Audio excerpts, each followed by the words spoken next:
There you are, Zach. I've been looking all over for you. Time out! Yeah, this is horrible. Saved by the Bell wasn't supposed to be iconic. It was a failed Disney Channel show repackaged for Saturday mornings, with a laugh track and neon colors. No budget, no stars. Just 6 teenagers at a high school that didn't exist solving problems in 22 minutes. But behind those freeze frames and that catchy theme song, nothing was innocent. These are 20 secrets about Saved by the Bell hidden for decades. And trust me, the bonus fact will destroy your childhood. Fact 20. Saved by the Bell was actually a retooled failed Disney Channel show called Good Morning, Miss Bliss that nobody watched.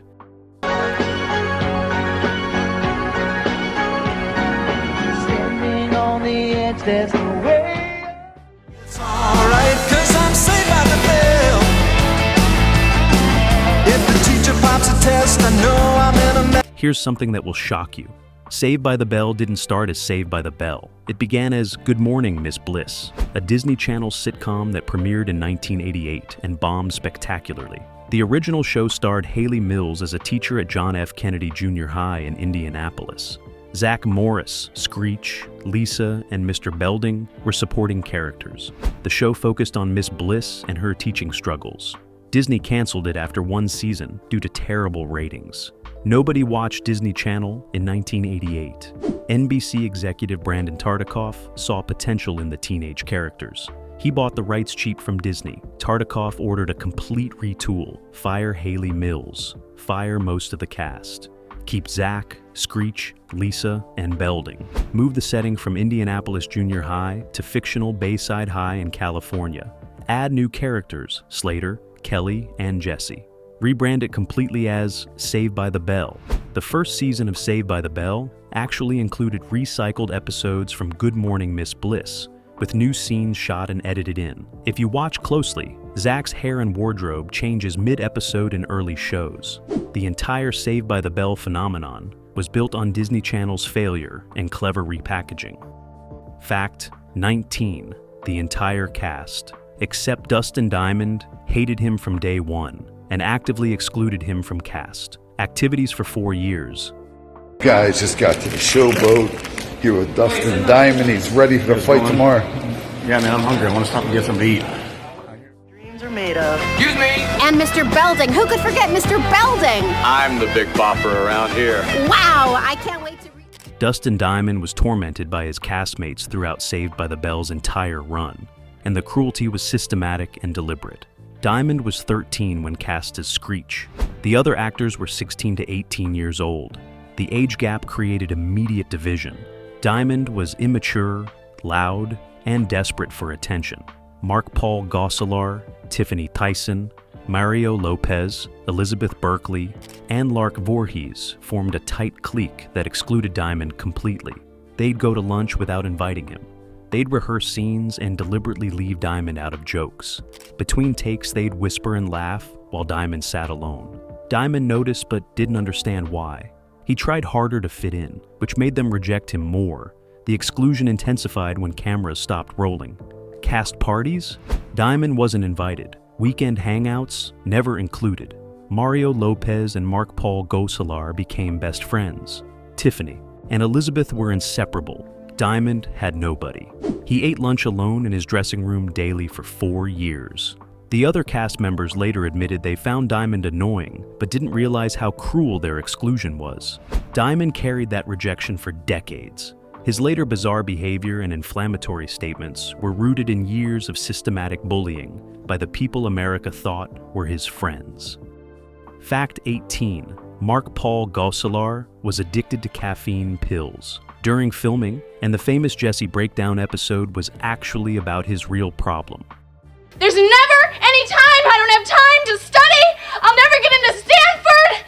I'll let everyone down. I'm so confused. The lights came on and it was Friday night. We're in front of an audience. I think it was a real fight. I mean, honestly, like Mario, The iconic "I'm so excited, I'm so scared" caffeine pill episode wasn't just about Jesse. It was disguised commentary on Mark Paul Gosselaar's actual stimulant addiction during filming. Gosselaar was 16 and 17 during early seasons. The filming schedule was brutal. 12-hour days, 5 days per week. He was also attending school on set 3 hours daily, as required by child labor laws. Gosselin couldn't maintain the pace naturally. He started taking caffeine pills to stay alert. First a few, then handfuls daily. His energy became manic. Directors noticed his behavior was erratic. Gosselin developed tremors and anxiety. A set medic confronted him about the pills. Gosselin admitted he was taking dozens daily just to function. Producers were horrified, but couldn't shut down production. Instead, they wrote the Jesse caffeine pill episode as a warning. Elizabeth Berkley played the breakdown, but writers based it on Gosselin's real experience. The "I'm so excited" scene was supposed to scare Gosselin into stopping. It didn't work immediately. He continued taking stimulants through season 3. Only after the show ended and Gosselin collapsed from exhaustion did he finally stop. He later admitted in interviews the caffeine addiction nearly destroyed his health. The episode everyone laughs at was actually a desperate intervention disguised as sitcom drama. Fact 17. Bayside High School doesn't exist, and the show was filmed at the same high school that used for adult film productions. Now Kelly was assigned this locker, which means the one next to it will soon be mine. Hi, you're new here. I'm Zach. Told you not to use this telephone on school property again. Bayside High was filmed at a real location with a disturbing secret. The exterior and some interior shots were filmed at John Marshall High School in Los Angeles. The same school was regularly rented to adult film companies during weekends and school breaks. John Marshall was a working public school during weekdays. On weekends, the Los Angeles Unified School District rented facilities to production companies for extra revenue. Saved by the Bell filmed there. So did pornography studios. The same hallways where Zach and Kelly walked were used for adult content. Same lockers, same classrooms. The cast didn't know initially. During season 2, crew members discovered pornographic material left behind in a classroom after a weekend shoot. Word spread quickly. Elizabeth Berkley was horrified. Tiffany Thiessen refused to sit on any furniture. The cast demanded production move locations. NBC refused. John Marshall was cheap and convenient. The school district needed the rental income desperately. Saved by the Bell continued filming there for 4 seasons, sharing space with adult productions. The wholesome Saturday morning show and pornography literally occupied the same physical space. Students at John Marshall during the 90s knew their school was being used for both. The cognitive dissonance was surreal. America's most innocent teen sitcom was filmed in hallways that doubled as adult content sets. Fact 16. Tiffany Thiessen and Elizabeth Berkley had a bitter rivalry over Mark Paul Gosselaar that created years of on-set tension. Could you hand me my towel, please? Sure. Well, I don't know if you can actually say that. You're married with kids now. Well, yeah, but just as a gentleman, I'm not one to kiss and tell. There you go. Ever. There you go. The Kelly and Jesse friendship was fake. Tiffany Thiessen and Elizabeth Berkley despised each other because both were in love with Mark Paul Gosselaar. Gosselaar was the show's star and heartthrob. Every girl on set was attracted to him. Thiessen and Berkley competed viciously for his attention. Thiessen was dating Gosselaar secretly during season 2. The relationship was kept hidden from producers and the press. Elizabeth Berkley had a massive crush on Gosselaar and didn't know about Tiffany's relationship. Berkley would flirt openly with Gosselaar between takes. Thiessen would watch seething with jealousy. The tension exploded during season 3. Berkley discovered Gosselaar and Thiessen were together. She felt betrayed. Berkley and Thiessen stopped speaking off camera. Their scenes together required multiple takes because the animosity showed. Directors had to mediate constantly. Writers noticed and reduced Jesse and Kelly scenes together.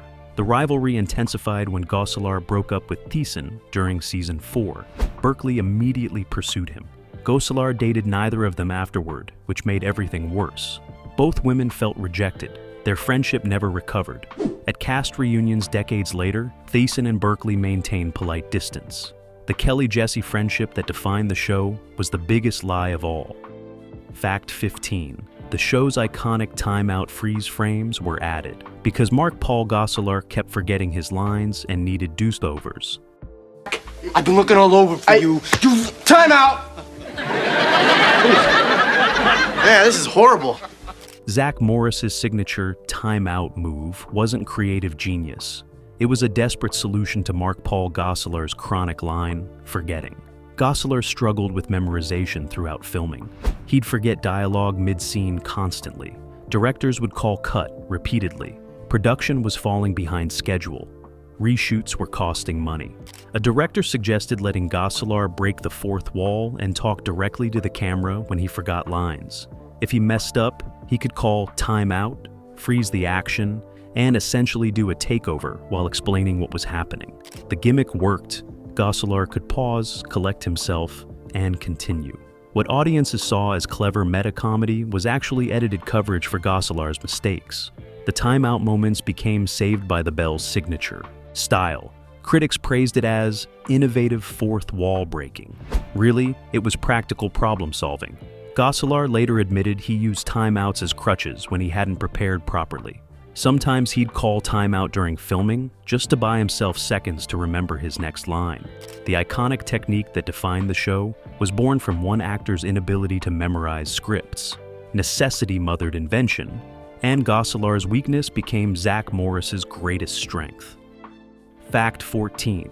NBC forced producers to fire Lark Voorhees multiple times because executives thought she was too dark-skinned for Saturday morning television.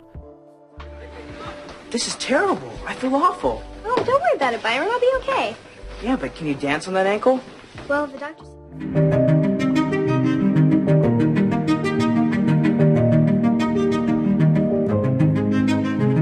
Lark Voorhees faced racist network pressure throughout Saved by the Bell's run that nearly destroyed her career. Voorhees was the only black main cast member playing Lisa Turtle. NBC executives expressed concerns about her skin tone from day one. Internal memos obtained years later revealed executives wanted Lisa to be lighter-skinned or white. Producers refused to fire Voorhees but faced constant network pressure. NBC suggested reducing her screen time. They requested she be lit differently to appear lighter on camera. Cinematographers were told to overexpose shots featuring Voorhees. The racism was blatant and systematic. Voorhees knew what was happening but couldn't speak out without losing her job. During Season 3, NBC threatened to cancel the show unless producers reduced Voorhees to recurring status instead of main cast. Producers refused. The standoff created tension. NBC compromised by demanding Lisa's storylines focus on shopping and fashion instead of substantive plots. The character became a stereotype. Voorhees was devastated watching her role diminished. Other cast members were aware but powerless. Dustin Diamond later wrote that Voorhees would cry in her dressing room after particularly degrading script notes. The network's racism wasn't subtle, it was policy. Lark Voorhees survived 4 seasons of systematic discrimination, while playing a character beloved by millions who had no idea what she endured behind the scenes. Fact 13. Mario Lopez was having an affair with an adult producer in his mid-teens, and the relationship was known and ignored by everyone. On set. Great. We're working for a woman. Here, chew on this. Babe, sorry. There's only... I just couldn't believe it when I saw it on the lot. It's exactly the car I wanted.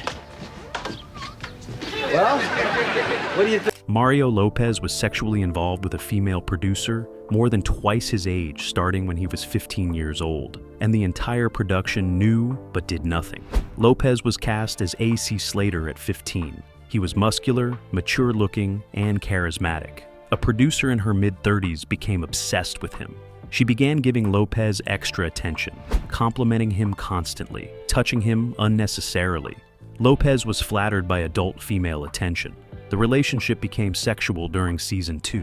Lopez was 16. The producer was 37. The age gap was illegal and predatory, but nobody reported it. Cast members knew. Crew members gossiped about it openly. The producer would keep Lopez after filming for private rehearsals. They'd be seen leaving in her car together. Lopez's parents either didn't know or ignored it. Child welfare representatives on set noticed but filed no reports. The relationship continued through Season 3.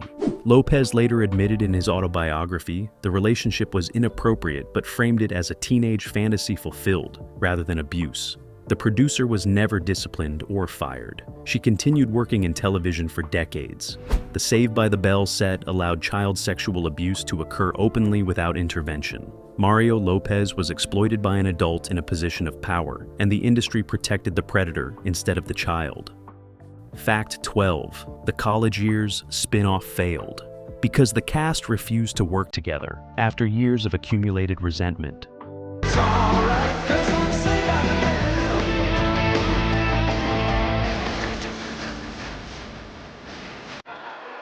We'll sit down. You're already sitting down. Hey, want some Pringles? Everyone is perfect. Hey, Zach, relax. He's here. Saved by the Bell. The College Years bombed because the cast hated each other too much to make it work. When the original series ended in 1993, NBC wanted to continue the franchise. They developed The College Years, following Zach, Slater, Screech, and Kelly to fictional California University. Tiffany Thyssen initially refused to participate. She was done with Mark Paul Gosselaar and Dustin Diamond. NBC offered her massive money, and she reluctantly agreed. Filming began in summer 1993. The set was toxic immediately. Gosselaar and Thyssen weren't speaking after their messy breakup. Lopez resented being forced back into the Slater role. Diamond was still excluded and isolated by everyone. The four leads would film their scenes and leave without socializing. No cast dinners, no publicity bonding. Directors noticed the chemistry was dead. The show felt forced and hollow. Ratings reflected the lack of chemistry. The College Years premiered strong, then dropped sharply. NBC canceled it after 1 season and 19 episodes. The failure was chemistry-based, not concept-based. The cast's mutual resentment killed the show. When they tried reviving it again years later for various reunion projects, the same issues resurfaced. The Saved by the Bell cast can't work together because they genuinely don't like each other. Fact 11. Dennis Haskins, who played Mr. Belding, was an alcoholic throughout filming and would drink between takes in his dressing room. Mr. Belding? Please, call me Rod. Okay, Rod. What about our grades on the midterm? You know, These kids are depending on you. Come on, Richie, they'll get over it. They look up to you. Dennis Haskins had a secret drinking problem that nobody addressed during Saved by the Bell's run. Haskins played Principal Richard Belding, the bumbling authority figure. Behind the scenes, Haskins was battling alcohol addiction. He'd arrive at the studio with alcohol on his breath. Cast and crew noticed but didn't intervene. Child actors weren't aware enough to recognize the signs. Adult producers knew but looked the other way as long as Haskins delivered his lines. Between scenes, Haskins would retreat to his dressing room and drink vodka from a coffee mug. Script supervisors would find empty bottles in his trash. Haskins' drinking worsened during later seasons.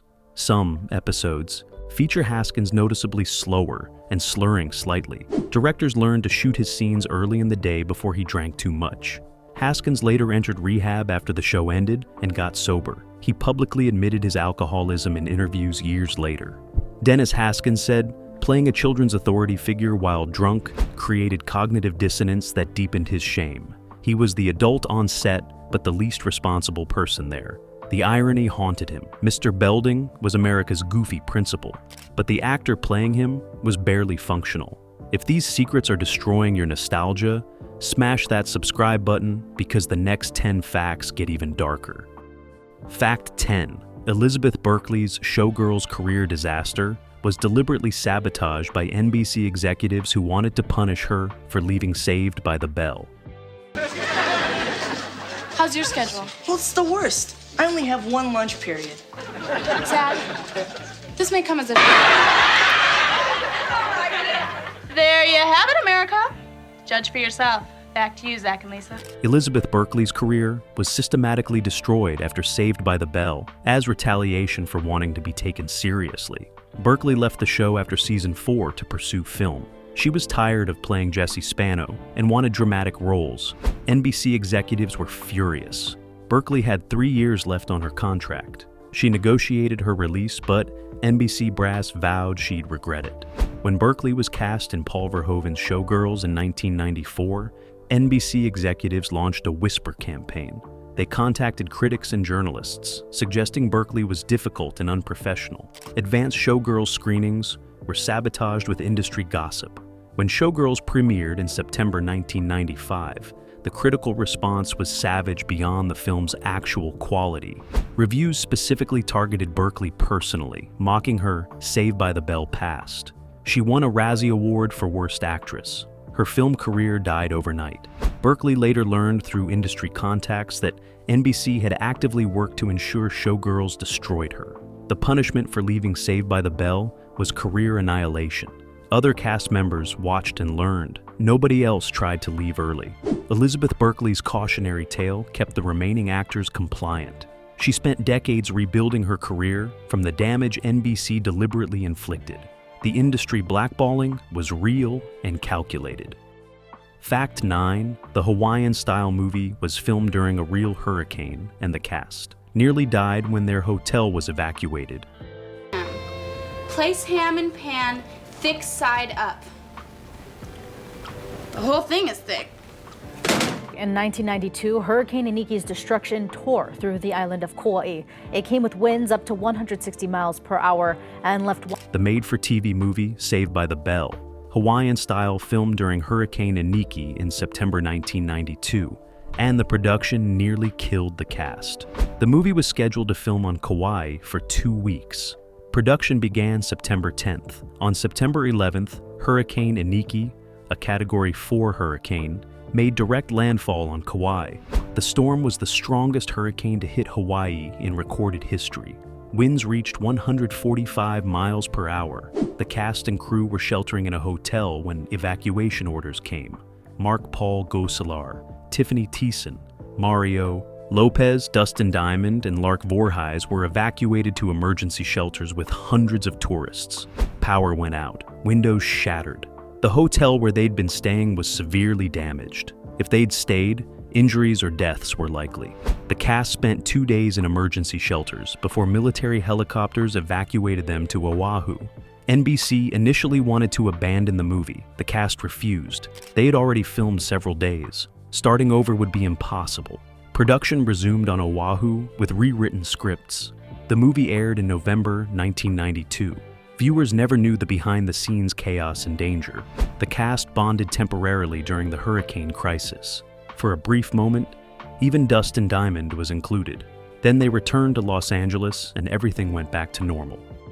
Fact 8. Dustin Diamond's tell-all, book Behind the Bell, was mostly lies. He made up for money, but destroyed his relationships forever. Was it based on the thing you wrote? It was a Lifetime movie that was loosely based on a book that a ghostwriter wrote. Dustin Diamond's 2009 book Behind the Bell was his desperate attempt at relevance that permanently destroyed any remaining cast relationships. Diamond was broke, bitter, and angry about being excluded. He wrote an explosive tell-all claiming rampant substance use, lovemaking, and dysfunction on the Saved by the Bell set.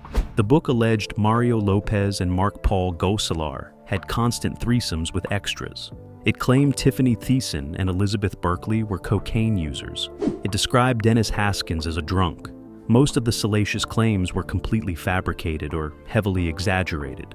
Diamond admitted years later he'd made up stories to make the book sell, but the damage was done. Mario Lopez publicly disowned Diamond. Mark Paul Gosselaar called him a liar and said they'd never speak again. Tiffany Thiessen threatened legal action. The cast united in their hatred of Diamond. For years, they had merely excluded him. After the book, they actively despised him. Diamond was banned from cast reunions and NBC events. When Jimmy Fallon hosted a Saved by the Bell reunion in 2015, every cast member appeared except Diamond. He wasn't invited. Diamond later apologized, saying he'd lied for money. Nobody forgave him. When Diamond died from cancer in February 2021 at age 44, the cast's responses were cold and minimal. His desperate grab for attention and money cost him the only thing he wanted: belonging. Fact 7. Mark Paul Gosselaar was secretly married during the final seasons, and NBC forced him to hide it to protect Zach Morris's teen heartthrob image. Girls, I've been reviewing your records and they seem incomplete. How, Principal Morris? We're not involved anyway, so no one came to us and asked for our involvement. Mark Paul Gosselaar got married at 20, but NBC made him hide the marriage for years to protect his marketability. Gosselin started dating model Lisa Ann Russell in 1993 during the show's final season. They fell in love quickly. Gosselin proposed within months. They married in a small ceremony in 1996. Gosselin was 22. NBC executives were furious. Teen heartthrobs couldn't be married. It destroyed the fantasy for young female fans. NBC demanded Gosselin keep the marriage secret. They threatened to blacklist him from future NBC projects if he went public. Gosselin complied. For 2 years, he attended events solo. Press interviews never mentioned his wife. When asked about relationships, he'd say he was single and dating casually. Lisa Ann Russell was forbidden from appearing with him publicly. She'd stay home while Gosselin played the eligible bachelor for media. The deception tortured Gosselin. He was proud of his marriage, but forced to deny it. Finally, in 1998, Gosselin had enough. He announced his marriage publicly without NBC permission. The network was powerless. Gosselin's career wasn't damaged as NBC had threatened, but the years of forced hiding created trust issues in his marriage. Gosselin and Russell divorced in 2011 after 15 years. Gosselin later said, NBC's demand that he hide his marriage planted seeds of resentment that never healed.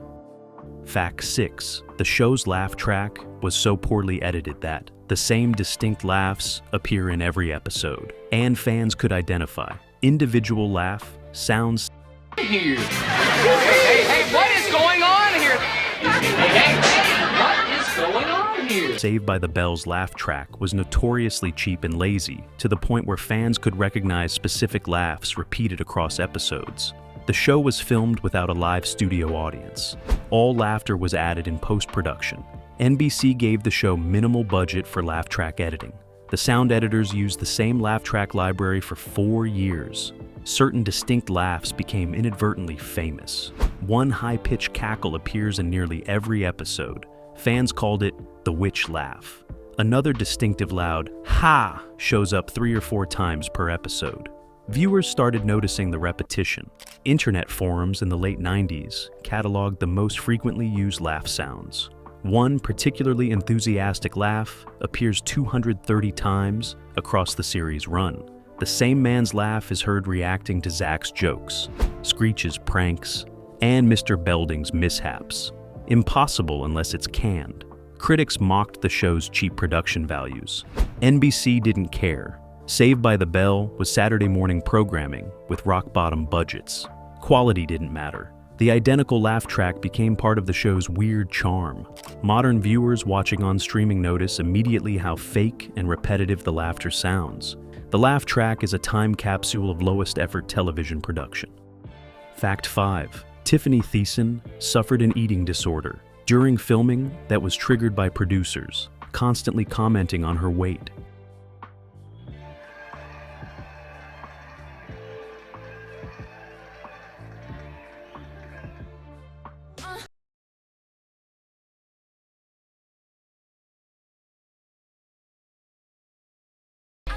Tiffany Thiessen developed an eating disorder during Saved by the Bell, caused directly by producer body shaming.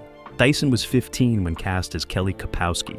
She had a naturally curvy figure. Producers immediately started making comments about her weight. They'd tell her she looked puffy or needed to tighten up. Thiessen was a teenager going through normal body changes. The comments devastated her. She started restricting food severely. By season 3, Thiessen was barely eating. Cast members noticed she'd skip meals and only drink Diet Coke. Elizabeth Berkley tried to help, but Thiessen denied having a problem. The disorder worsened during the college years. Thiessen's weight dropped dangerously low. She was dizzy and weak during filming. Finally, a doctor intervened and diagnosed her with anorexia. Thiessen entered treatment in 1994. She later spoke publicly about the eating disorder, directly blaming the producers who body shamed her.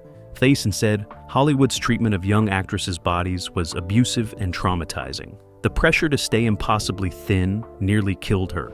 NBC and the production company never apologized. Tiffany Thiessen recovered, but carries the psychological scars from those years. Kelly Kapowski was America's perfect girl. The actress playing her was starving herself to meet impossible standards set by adult men in power. Fact 4. The final episode, where Zach and Kelly get married, was filmed after the cast had already said goodbye, and everyone resented being called back. First morning.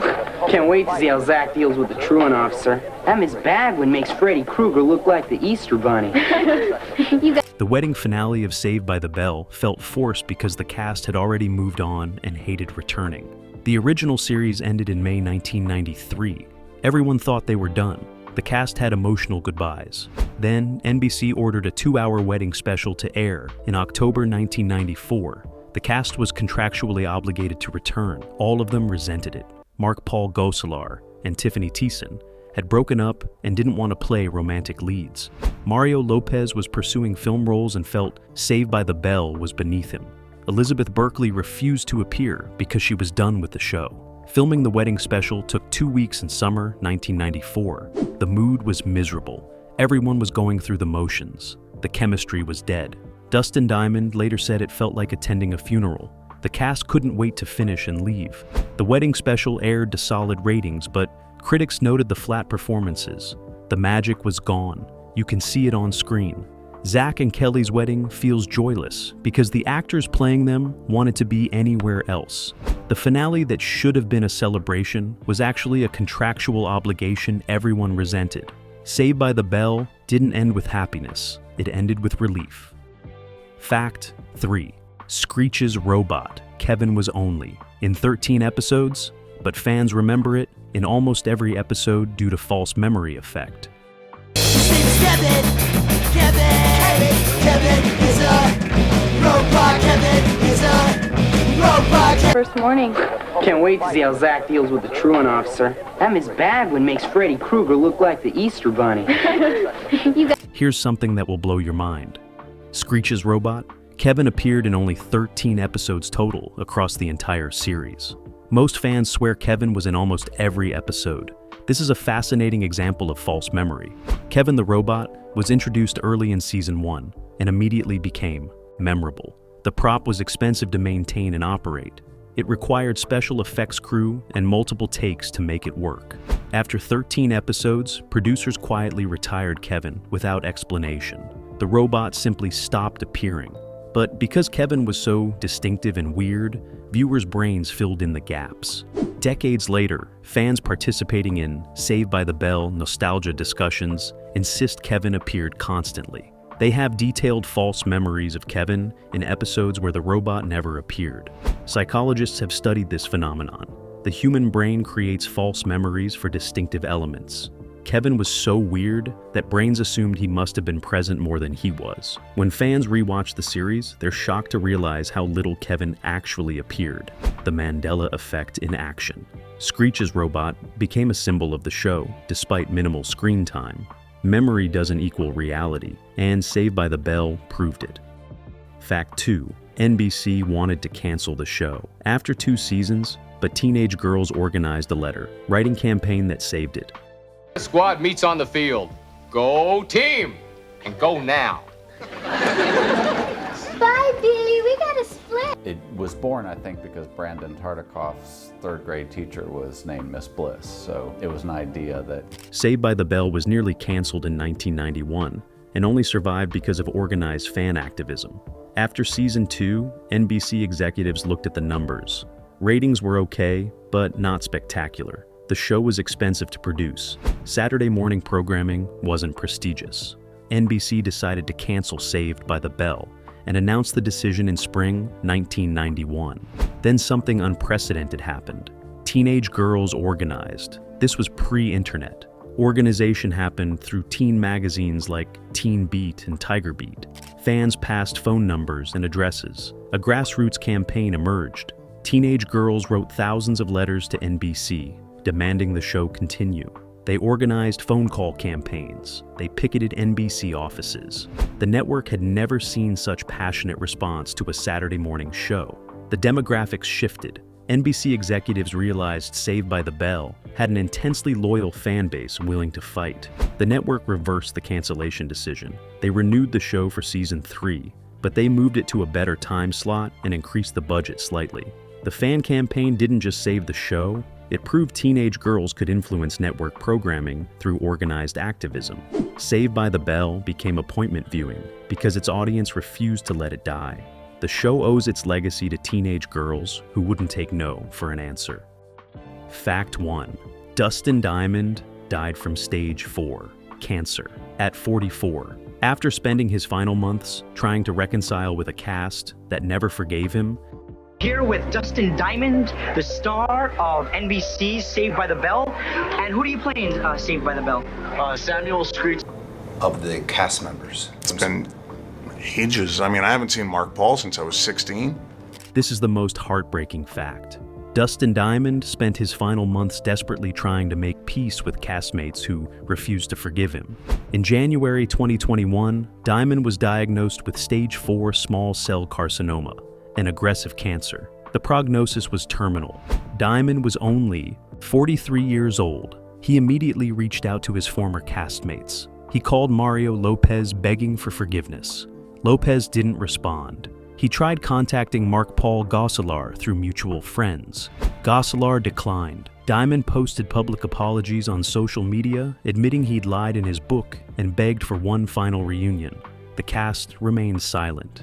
Tiffany Thiessen later said she saw Diamond's outreach, but couldn't bring herself to respond.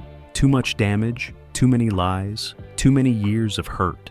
Diamond underwent chemotherapy, but the cancer was too advanced. He died February 1st, 2021, just 3 weeks after diagnosis. He was 44 years old. After his death, the cast released carefully worded statements expressing sadness, but none admitted to reconciling with Diamond before he died. He died alone, rejected by the only people who understood what his life had been. The Screech Powers character brought joy to millions. The actor who played him spent his life excluded, mocked, and ultimately died unforgiven. Saved by the Bell's greatest tragedy wasn't on screen. It was the destruction of Dustin Diamond. Bonus fact, the theme song was originally twice as long, and the full version contains dark lyrics about academic pressure and teen suicide that NBC cut.